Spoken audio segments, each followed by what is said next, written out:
Ndarwadziwa. Unotoona mwana wachingoti bo bo bo bo bo. But pamwe pacho zvinhu zvinenge zvizitori bozo. Saka inini sapfunda ngoti rega ninyoreso. Yevanhu vanenge vachingoti bo bo. But pamwe pacho inenge zitori bo my guys. Izvo inozvo. Hanzi zvona. Munenge muchingoti bo bo bo zviri bo here.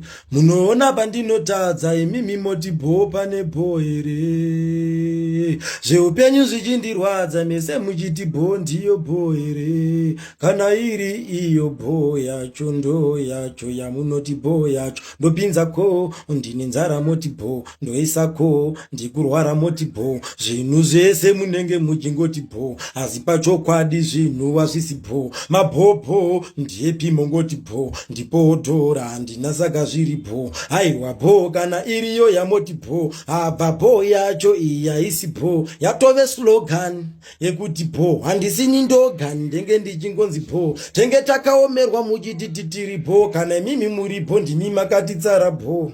Nekuti munenge muchingoti bo bo bo zviri bo here. Ibo here. Ibo here.